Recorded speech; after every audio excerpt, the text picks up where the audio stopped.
अनेक बैठका झाल्या, एका बैठकीत शेवटी केंद्र सरकारमध्येही काही फार सगळे हुशार असतात असं नाही आहे, एका तिथल्या ॲडिशनल सेक्रेटरीने टाकून दिलं, म्हणाले याच्यावर पब्लिक ट्रान्सपोर्ट चालला पाहिजे.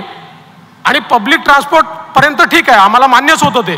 त्यांनी त्याच्यात लिहून पाठवून दिलं ड्राफ्ट नोटिफिकेशनमध्ये, याच्यावर ट्राम चालली पाहिजे.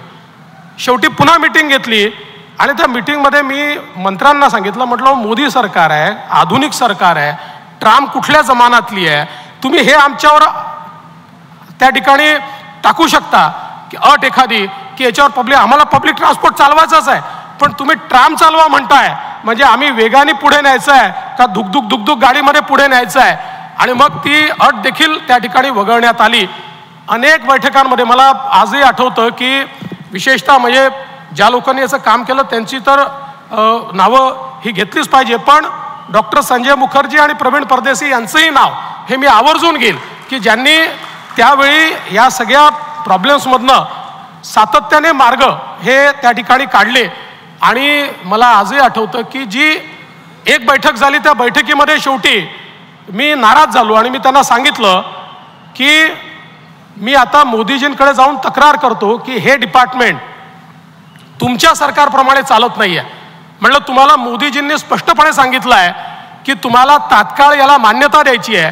1.5 वर्ष मी चक्रा मारतोय, महाराष्ट्राचा मुख्यमंत्री 5-5 बैठका घेतो आणि या ठिकाणी त्याला मान्यता मिळत नाही, तुम्ही रोज नवीन त्याच्यात अडथळे टाकता, असं म्हणून मी फार नाराजी त्यावेळी प्रकट केली. पण मला एका गोष्टीचा उल्लेख या ठिकाणी केला पाहिजे. अनिल माधव दवे स्वर्गीय हे एन्व्हायरमेंट मिनिस्टर होते आणि मला माहिती नव्हतं ते आजारी होते. आम्ही शेवटची बैठक लावली. अनिल माधव दवे हे हॉस्पिटलमधनं त्या बैठकीकरता त्या ठिकाणी आले आणि त्या बैठकीमध्ये अनिल माधव दवेजींनी सांगितलं नथिंग डुईंग, आज याचा अंतिम निर्णय होईल, आज याला मान्यता द्यायची आहे.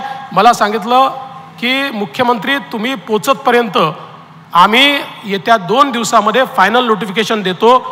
अनिल माधव दवेंनी फायनल नोटिफिकेशन काढलं आणि त्यानंतर 15 ते 20 दिवसात ते आपल्यामध्ये नाही राहिले, त्यांचं निधन झालं.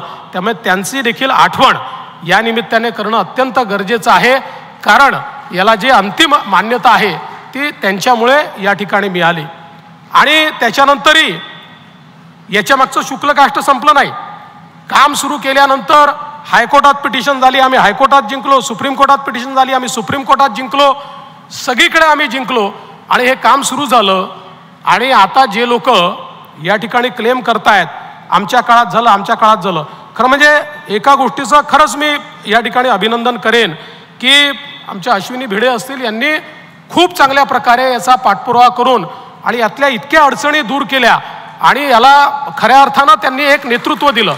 पण सगळ्यात महत्त्वाचं काय आहे तर मला आजही आठवतं, आता इथे LNTचे देसाई साहेब पण बसले आहेत आणि अजित गुलाबचंदजी बसले आहेत. हे कधीच बोलणार नाही कारण त्यांना जन्मभर काम करायचं आहे, पण मी विरोधी पक्ष नेता होतो.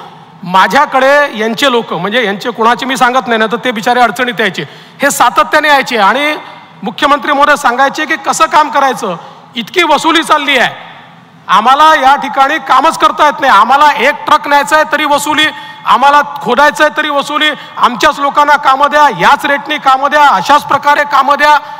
अशा प्रकारचा आता कोण त्यावेळी इकडे आमदार होते वगैरे मी ते काही बोलणार नाही, ते सगळ्यांना माहिती आहे कोण काय करत होतं.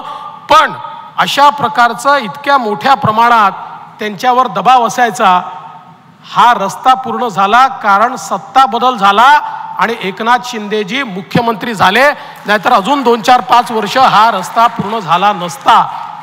शिंदे साहेब मुख्यमंत्री झाले आणि त्यांनी या ठिकाणी सूत्र हातामध्ये घेतले आणि स्वतः लक्ष घालून यातल्या अडचणी दूर केल्या, याच्यामध्ये जे ब्लॅकमेलिंग करत होते त्यांना दूर केलं आणि विशेषतः शेवटचा जो स्पॅन आहे त्या स्पॅनमध्ये आपल्या कोळी समाजाची सातत्याने मागणी होती की हा स्पॅन वाढला पाहिजे.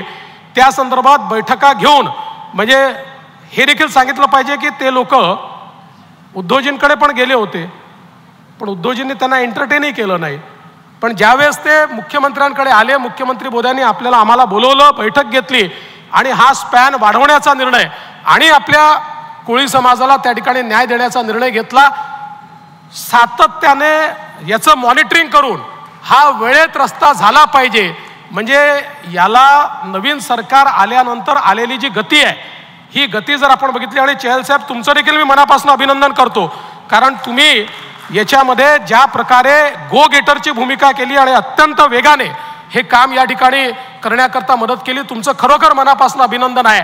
पण याचं खरं म्हणजे हे सगळं का होऊ शकलं, तर राज्यातले मुख्यमंत्री खंबीर होते आणि ते पूर्ण ताकदीने या प्रकल्पाच्या मागे उभे राहिले. वारंवार याचं इन्स्पेक्शन केलं, जिथे जी अडवणूक होत होती ती अडवणूक दूर केली, आणि म्हणून आज हा कोस्टल रोड या ठिकाणी होतोय. आणि म्हणून जे लोक नुसते ट्विटर आणि इंस्टाग्रामवर आणि फेसबुक लाईव्हवर या ठिकाणी श्रेय घेतात, आणि एक गोष्ट अजून सांगितली पाहिजे, म्हणजे त्यांच्यातला आणि आमच्यातला फरक काय हा लोकांना कळला पाहिजे.